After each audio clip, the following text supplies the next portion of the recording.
This episode of Bulletproof Cash Flow is brought to you by Realty Dynamics. Learn how people like you can build substantial passive income while creating wealth for the long term through real estate investing. Visit rdyne.com. That's RDYNE.com. Getting noticed is very important. More important than the nurture process is for somebody to know you even exist. If they don't, right? And impressions are everything. Your reputation is extremely important. This business is a very small fraternity, the real estate syndication space. So it's important to treat everybody with respect. And if it's being your service providers, accountants, lawyers, and what have you, and to have a good name, to have a reputable name, be able to add value. Like you hit the nail on the head, Agostino, adding value to others. And like I said, it's a multifamily. Somebody says, hey, I'm looking to invest in industrial. I'll let the investor know right away that industrial has performed better than multifamily over the last 20 years. Is that going to continue? We're not sure, but it's being transparent, it's being honest, and that's going to long-term grow and flourish, frankly. Working because you want to, not because you have to, is financial freedom. And we want to help you create that. Welcome to the Bulletproof Cash Flow Show. We're going to teach you how to achieve lifetime financial freedom through real estate investment. Your host is a multifamily syndicator and property developer. He's done deals reaching into the hundreds of millions of dollars. You'll hear from experts in all aspects of real estate investment, finance, development, and management. Everything you need is right here. This is the Bulletproof Cash Flow Show. And this is your host, Agostino Pintus. Quick question. How'd you find this show? Maybe a tweet or an Instagram post? Well, no ads here. Just a small favor to ask. If someone introduced you to this podcast, pass it on. Share, review, tell a friend. It means the world to me. Thanks a ton. Hey everyone, it's Agostino. Today, I want to emphasize the crucial role of cultivating investor relationships and raising capital. Now, it takes time and effort to build and nurture meaningful connections with investors. Our next guest knows all about this. He is a real estate developer, fund manager, and general partner with over 15 years of experience in the commercial real estate space. He's the co-founder of CPI Capital, where he works with operating partners across the U.S. on various assets and projects that CPI controls. He's been instrumental in closing over $200 million worth of multifamily assets since the company's inception. He attributes his great deal of success to his ability to raise capital from investors, where he enables clients to earn great returns by investing in great multifamily deals in the hottest markets across the United States. Now, with all that, I'd like to welcome my good friend, August Biniaz, to the show. August, buddy, thanks for coming on, bud. Hey, Agostino, what a pleasure and what an honor to be able to get, have time to chat with you and add value to your audience, man. Thank you. Yeah, you bet. Always a pleasure to talk to you too, my friend. Now, guys, like what August has to say, you can reach him via the contact page at cpicapital.ca. Okay, so August, go ahead and tell listeners a little bit about your journey.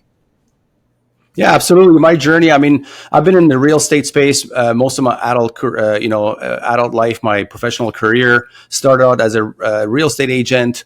Moved on to doing small fix and flips, not on the brokerage side, but as a developer, and moved on to starting my own general contracting company, and eventually started building single family spec and custom homes. So the difference there is spec home is you build a home, you put it on the market, and you hope to get the best price for it. A custom home is when you build a home for a client for their particular needs. So I did that for a length of time, and I always wanted to scale. I always wanted to grow my business and my company. There was a deal that came across my desk. It was 5 single family homes that in my region what we call it is land assembly, and we could rezone that piece of land and build 20 townhomes.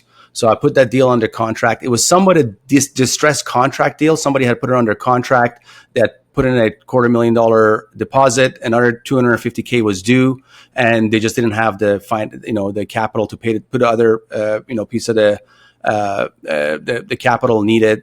The deal came across my desk. I put it under contract, having never done a deal that size before. It was $8.7 million purchase price. We probably had to, put in at least half of that for a down payment to get a mortgage from the bank. So I put it under contract, took the deal to a few of my friends and business associates, and I was able to raise $5 million on that deal.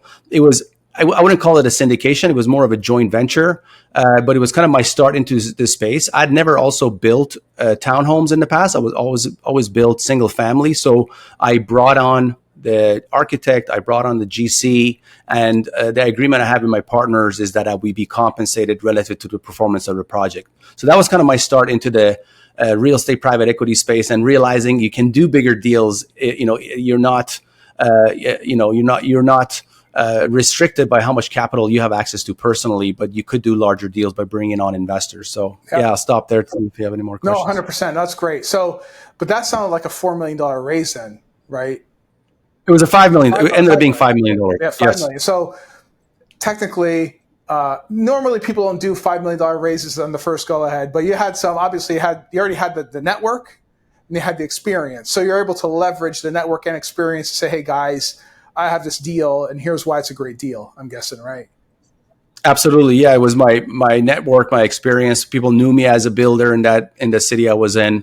But it's a great kind of segue to talk about my start in multifamily and kind of U.S. multifamily. This was a deal that was done in Vancouver, Canada. But when I got my first deal in multifamily, which was a larger deal, it was a $90 million deal that I was co-syndicating with another group. When I took the deal to friends, family, business associates, the conversion wasn't as easy as it was on the other deal, because the other deal was right in our backyard. They could go feel it, touch it. It was within the scope of what I was involved in. When I took the deal, which was a deal in Florida, from all places, and it was a value add. Most people didn't understand the concept. It was a GPLP structure. So, going from what my focus was in to something that was alien to my partners and investors, it wasn't as easy as conversion that people think. But we can explore it farther if you like. Yeah, no, I think that's part of the thing, right? I was speaking to someone just the other day about doing a deal in the United States versus deal in Canada, and I'm from Canada, as you know, right? And the access to deals, the access to the mechanisms to get into deals, they just don't exist there. So it is totally foreign. We're talking about syndication to Canadian investors. They probably don't get exposed to the information as much as they do here in the States, right? Not saying there's no syndication, there certainly is, but the here in these markets here in the States, it's way more talked about down here than it is up there. And I would rather do a syndication. Yeah, to do a syndication makes way more sense. But not to mention too, I think that the cost to do business up there versus down here, it's still, even though it's expensive these days, given where we are in the economic cycle, it still makes total sense to do business down here versus in a place like Vancouver. It's nuts up there, right? 100%. I mean, the economics are just not there, and I have discussions, and you can call it debates on LinkedIn with a lot of Canadian investors where I talk about deals just don't make sense in Canada. And their argument is that, no, there are deals. Canada is not Vancouver and Toronto. Well, Vancouver and Toronto are our biggest markets. Deals don't make sense. These are in, negative cash flow. The deals are really, they're in negative DSCR, so it's not really making sense. But yeah, are there deals in other provinces, in other regions that are cash flowing from day one? Sure, but the appreciation is not there. So it's not same as the US, where you have California and New York, which are similar to our British Columbia and Ontario. But you have places like Texas, you have places like Florida. There's 1,000 people moving in per day into this state.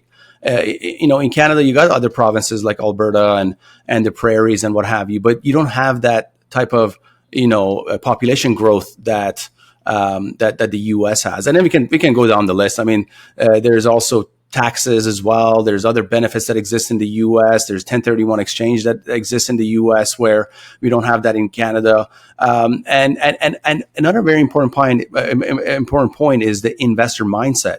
Canadian investors are hyper cautious. They're very conservative. This is a very new structure for them, GPLP structure. U.S. investors, they're entrepreneurial. They're much more aggressive, and they have basically more financial literacy. So in our communications, because we service both investors, Canadian and U.S., when you talk about apples to apples type of investor, a physician in Canada and the U.S. at the same net worth, the U.S. investor, the U.S. physician is much more open-minded to explore and try to invest in a new type of investment structure or what have you, or they've already done it a few times in the past. So it goes on that side as well. Yeah, and I think that's a great segue to talk about the next thing, is because you and I are both from Canada. We both escaped Canada to come here to the States, right, for a better life for ourselves, for our family, right? But aside from all those things you said, the high taxes, it's also not landlord friendly at all. Yes. It's not just a certain area. The entire state is like this, the entire country is like this. Yes. It doesn't make any sense to do business there, right? But I think the most damning part of this is the investor mindset. Here in the States, this entrepreneurial, I guess you want to say, this push that most people have is part of the culture. So for you to go and raise capital, it takes a while already, right from the beginning, right? I think most people need to understand this right from the very, very start. It takes a while to start and then cultivate the relationship over time to eventually get them to invest with you, right? And if you're already starting from behind when you're in an area that doesn't really transact very often. Part of it is transaction volume. The volume of transactions don't really take place in Canada like they do here in the States, right? The familiarity isn't there, right? So maybe we could talk a little bit about that whole aspect about cultivating the relationship and getting an investor started, and then how long or what do you have to do to get them down the line to actually finally convert them to actual investors and partners in the deals that you're doing.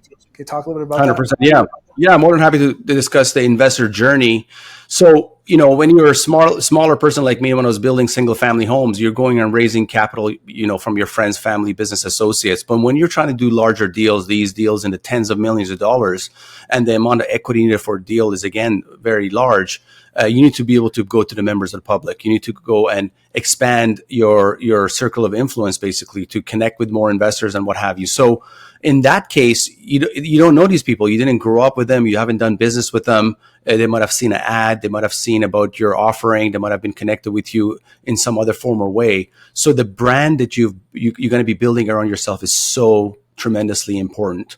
And that's my thesis when it comes to investor relations and cultivating a relationship with investors, is building a brand. And when we started CPI Capital, my advice to the partners was, let's put our time and resources on building a brand around the company, building a brand around each one of the leadership members, rather than going out there trying to source deals and then be at the, beg and plead, hoping for somebody to come and help us with the equity. Whereas if we're spending time building that brand around ourselves and becoming, our approach was becoming thought leaders within this space, creating a lot of content. Now, we took a multi-pronged kind of approach. So we have our own YouTube show, we have our own podcast, we have our own newsletter that we write. 5,000 people have subscribed to our newsletter and to receive our newsletter on a weekly basis. I'm very active on social media, mainly LinkedIn, and I have a LinkedIn newsletter that I believe is around 15,000 people have subscribed to it. So that creates trust.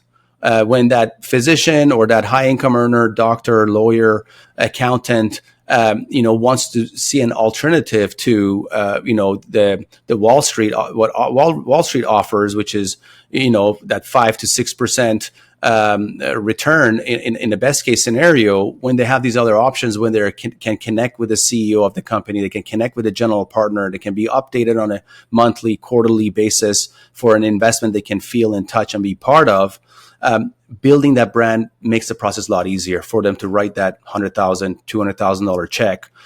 When you are respected on social media, when you're respected online, when people are following you, when you make a post and people are commenting, if you are a thought leader, you've authored a book, if you have a podcast that people listen to, that creates trust. And that's that aspect of it when it comes to investor cultivation. But for us, what we learned as well is by us trying to gain all this knowledge to then give it to our investors and give it to our audience, it it forces us to learn as well. I'm learning about multifamily. I'm subscribed to every platform there is. So every day there is so much information going to my brain.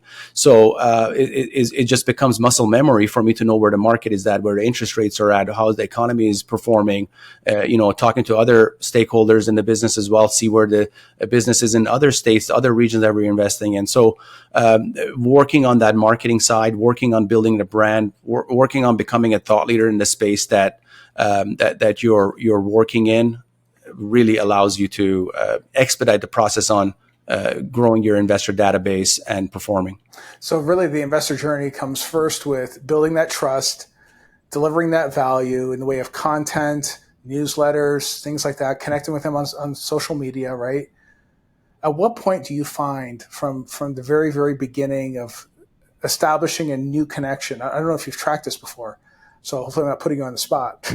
How long does it take to actually get them to, like, from first interaction all the way to them putting cash in to one of your deals? How long does it typically take?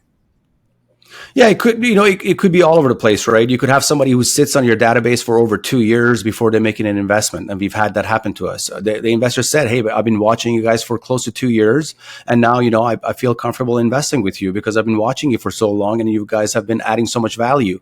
There's been investors who pursued us. And this was a Canadian investor who was looking to have exposure to U.S. multifamily, but couldn't do it because of, tax hindrances and other issues. So as soon as they found us, it was just a matter of days before they couldn't wait to invest. So it's really a spectrum of how fast or how long it takes for investors to invest. But again, going over the journey is basically the know, like, and trust triad that I've been educated on. Is somebody has to know you even exist for them to then like you, to then trust you to invest with you. It's kind of a perpetual process that it goes through for them to reinvest with you or refer others to you. But getting noticed out there, especially with so much content that's being created in the financial world these days, that's the most difficult part. So if you are being noticed in some way, now nurturing that lead, because as syndicators, I'm sure and your audience knows, we don't have live deals all the time because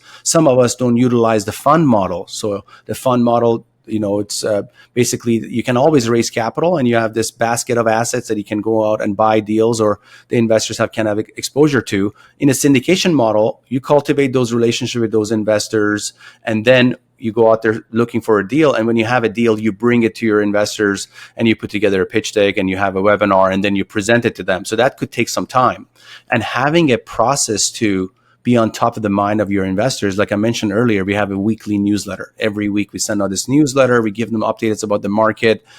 We write an article in that newsletter. We have our a podcast show that we've done the week before. So there's so much content that's going out, and we can see on our CRM how many people are opening them, how often are they opening them. So if we need to get our team reaching out to investors when we have a live deal, we're going to be reaching out to that physician who's opened our emails 16 times, in average over the last year. So of course, we're going to reach out to that person first if they haven't taken the first step to make a soft commitment. So having a CRM, having some sort of newsletter being on top of your investors' minds, and the other factor is for them to seeing on multiple platforms. See if they're on Instagram, they should see you. If they're on Facebook, they should see you. If they're on LinkedIn, they should see you. They get you in their email every week. So it's that consistency that really. Now, automation can be used for part of this, right? But that follow-up, that consistent touch needs to be there, right? So, like, who's doing that? I mean, I can't possibly imagine you're doing all this, man. I mean, I know you're a superhuman and stuff like that. I saw the cape once, right? But to try to manage operations and try to manage the finances and investor communication, this is really something in itself. Like the actual, I guess, managing the sales process is what this is. It's a sales process, right? So, like, do you have a team that helps you with that? Hey, my fellow Bulletproof Cash Flow enthusiasts, I want to take a moment to thank you from the bottom of my heart for being an integral part of our fantastic community. Your support truly means the world to me and the entire team. If you've been enjoying this valuable insights that we've been sharing here, here's a humble request. Could you please subscribe to the show and leave a review on Apple Music? By doing so, you help us deliver more top-notch content and connect with even more passionate investors just like you. Thank you so much for continued support, and let's jump back into the show. 100%. Yeah. Like we have a team. We have for our marketing. We have a whole team out of the Philippines that help us with the marketing side. When it comes to YouTube, we have a different team who helps us with YouTube. When it comes to our LinkedIn, we have different strategies within LinkedIn that allows us to connect with our avatar of potential investors. We have a process which is called LinkedIn Outreach, where we connect with certain type of demographic in the hopes that they might be the type of profile that will invest with us. And at some point we make the contact and connect with them, hoping to be on a call with them. So yeah, we have consultants, but they're all remote.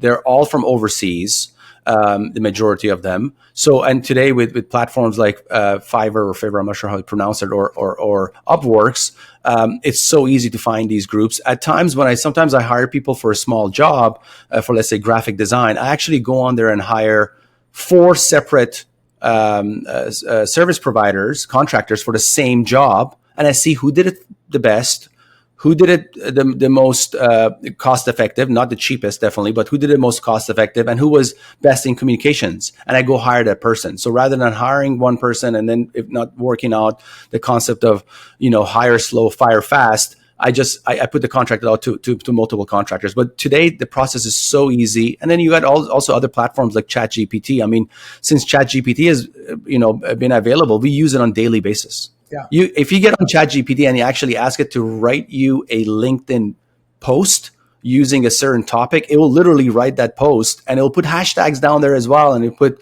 emojis and all kinds of stuff. It knows what to do. So if you, with a small shoestring budget, if you're not out there creating content, it's on you, because it's easiest that has ever been.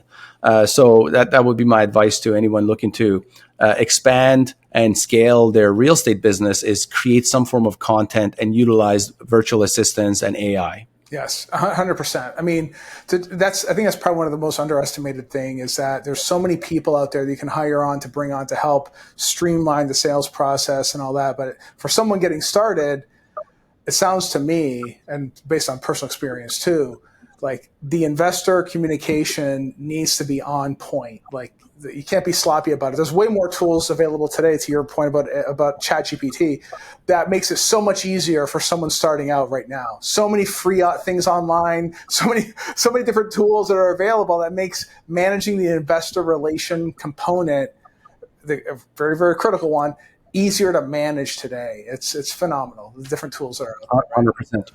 100%. Phenomenal.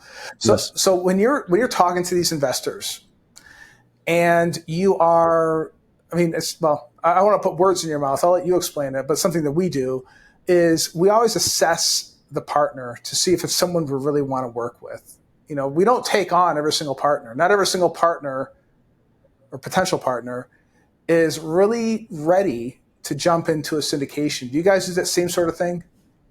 100%. Yeah, we vet our investors. No, it depends where the investor came from, but I invite your listeners and people watching this show to go through our funnel and see the experience they have. For jumping on cpicapital.ca, and you click invest now, and you can fill out a brief information there. But that information you're filling out right there, which is your name, your email address, your phone number, and if you're accredited or not, already vets you a bit for us. So you go down a different journey depending on if you clicked accredited or non-accredited. Same thing if you're from Canada or from the US. So absolutely. We vet the investors, because it adds up. That hour-long call, introductory call we're going to have with an investor, it adds up over the years. So we want to be able to use our time in the best way possible. But keep in mind, after we're getting on a call with an investor who's been somewhat vetted, we still go through a series of questions. And, I'm not personally on the investor relations team, but I've overheard them speak about different questions they ask is, for example, are they accredited or not? Just confirming that. Have they ever invested as an LP before? It's an extremely important question. Somebody who's invested as an LP before understands the process, understands the business. So you already know that this person is pretty sophisticated. If they haven't, they don't know what that term means. It shows where they are. Do they have liquidity? Are they looking to invest right away? When are they looking to invest? Why are they interested in multifamily? What is it about multifamily that has piqued their interest? What do they do for a living? Very important questions that a lot of times that people miss out. And talk to someone about that they've had an investor. I'm like, what does an investor do for a living? And they're not sure. It's a very important information to have. And then you can get into more details, depending on the investor and the size of the investment. Some of our investor relations team exchange cell phone numbers. They exchange their on a personal level. So they're be able to contact on text message. They're being updated about, again, getting our emails every week, but it becomes very personal. It becomes, you get to learn about the person. And then our CRM, we use HubSpot as our CRM, which is very comprehensive. It is somewhat expensive, but very comprehensive. So we can have our calls right through HubSpot, and we can write detailed notes on there. We can tag the investor depending on if they're from Canada or from the US, accredited, non-accredited, if they're looking to invest right away or not. So they're being triaged within our CRM. So then makes our process a lot easier when we do have a live deal to see who we're going to be reaching out and who are our top priority investors to be reaching out to. Yeah, and that's the follow-up, the constant communication, absolutely key. Staying at the top of mind and delivering value. That's what I'm getting, right? 100%. It takes effort. To your point, it takes effort to put that together. It's not easy to do. Absolutely.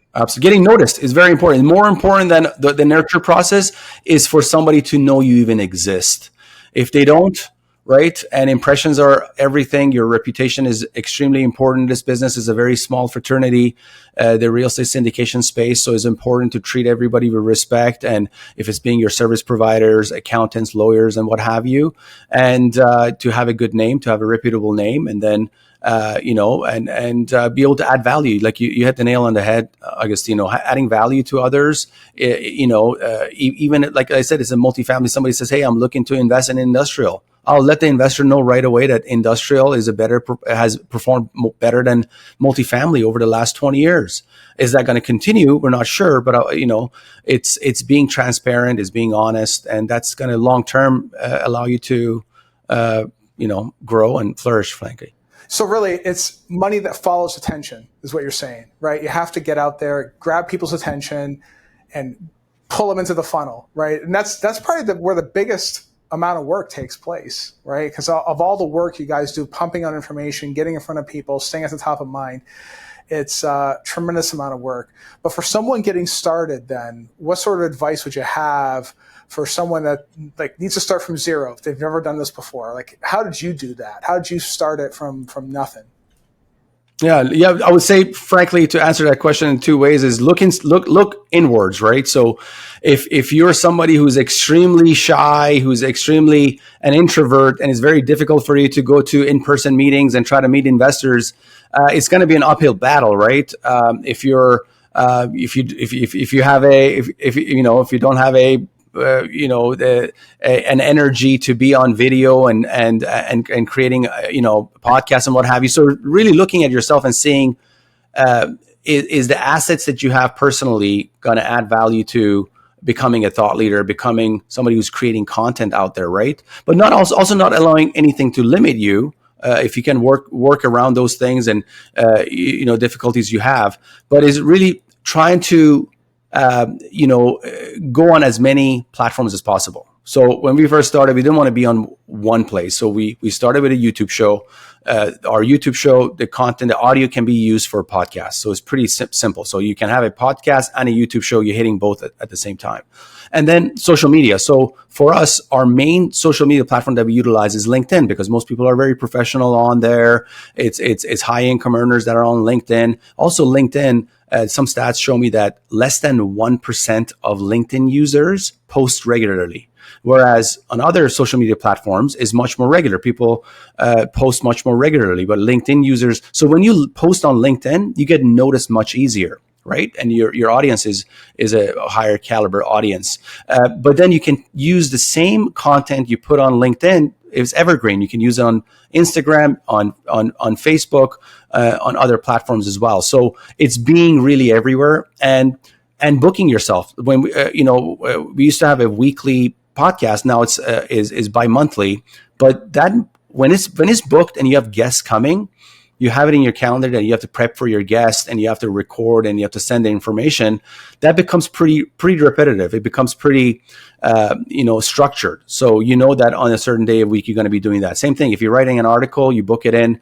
So again, it not only immerses you in the business and educates you as well, it becomes like clockwork, and you can then scale from there and you can grow from there. So the advice somebody starting out, don't let it initially to seem unattainable, difficult, is getting out there and just doing it. Starting your YouTube show and not procrastinating, writing an article, being active on social media, hiring one of these, jumping on Upwork and seeing these companies that are offering social media support for a nominal fee.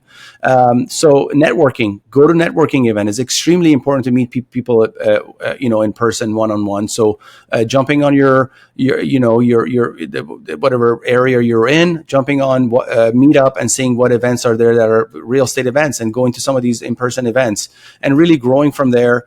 And then you'll find what you do best at and you get the best result from. That doesn't mean you should render useless everything else, but it means putting more attention and focus there. For example, LinkedIn ended up being a great source for us to connect with investors. We're putting more attention and resources on LinkedIn. We have a VA that takes care of our LinkedIn, dedicated to LinkedIn for us. So that would be my advice. How often do you post on LinkedIn right now?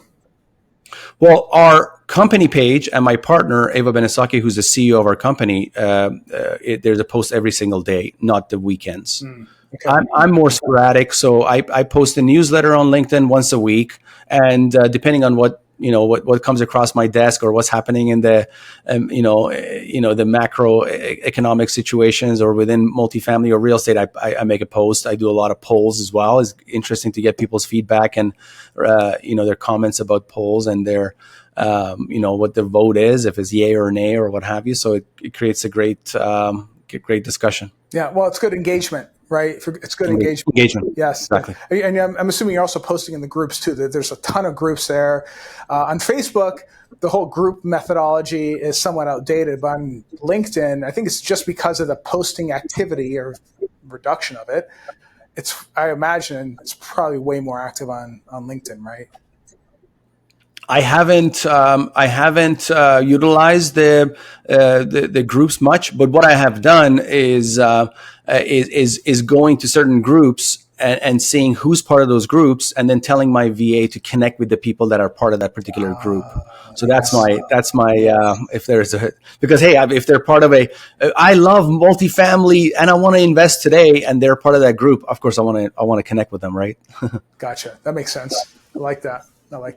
But I think by all means, though, for anybody listening, August has been at this for a long time. I've been at this for a long time. I remember when I first started, it was a whole hell of a lot of work. Went through a lot of VAs. I imagine you went through a ton of VAs too, right? 100%, yes. So, and talking about that dynamic quickly is that, just talking about us and yourself is, I walked up to you at a conference and I say, hey, I see you everywhere, man. Who are you? I love to get to know, I've been watching your stuff for a long time. Let's connect. And that's how we in person connected. So the proof is right here. People can see it. That's right. Who knows? Maybe we'll do a deal, right? Maybe we'll do a deal this year. Exactly. Who knows? We'll see. Exactly. But you're 100% right. You have to get out. You have to connect with other people. That's the quote, big secret. That's really what it is. Yeah. 100%. Well, good. Well, so if someone's listening right now and they're wondering, how do I get started? How do I go raise money? How to go talk to people? What sort of bulletproof advice would you have to offer them? Having a blast so far? You're ready to jump into real estate? Visit bulletproofcashflow.com for free resources and as well as some masterminds there for you to take a look at. Unleash your potential. Go ahead and check it out now. Yeah, really, frankly, not to put any limitations on themselves is again, going to the meetup groups, the in-person groups, a conference. These are great because when you go to a conference, it's really an affirmation of this journey you're about to go down, because there's hundreds of other people at that conference. Some of them in the same level as you are. Some of them are even before the level you're at, and you can see they're all there. It creates that kind of it creates that enthusiasm needed to try to grow in this space. So go to conferences, meet up groups, immerse yourself in the space, and be curious to learn more and understand this business. And this comes from me, if somebody who's been in real estate for a long time. When I was introduced to the syndication space or real estate private equity, focusing on multifamily, it really was the most exciting business I've ever seen, because it's very scalable. And you can see that with groups like Blackstone. Blackstone started out as a private equity firm, doing mergers and acquisitions and leverage buyouts. But today they have a higher allocation to real estate that they do to private equity. So, and they have over $1 trillion of assets under management. So it shows that the scalability that exists in this business, as long as you're great at sourcing deals and executing the business plan and connecting with investors, there's no limit for you really in this business, unlike being a broker or being a builder or even developer in some cases. Being a syndicator, it's, in my opinion, one of the best businesses to be in. Yeah. Oh, no, I love it too. It's there's plenty of partners that want to partner with you on a good deal. You just got to find the deal, got to connect the opportunity with the money. That's what you do as a syndicator, right? And the lenders love good deals, like Blackstone. They line up all the cash, no problem for them, but they got to find good deals. If they can do it, you can do it. So love it. All right, guys. Well, if you want to reach out to August, you can reach him via his website at cpicapital.ca. I hope we got some insight on the capital raising process. The investor journey is extremely important. Designing that investor journey is extremely important too, right? And when you think about the investor journey, right, think about from the first contact all the way through to the very end until they actually believe enough in you to actually deploy some capital into your deal, and you guys then become partners, right? That's the investor journey. Thanks so much for tuning in. I'll see you next episode. Take care. You've been listening to the Bulletproof Cash Flow Show. We hope you've enjoyed the show. We know we had fun. Make sure to visit our Apple Podcast page and leave us a 5-star review. We hope you've gotten some useful and practical information from the show. For real estate coaching, events, and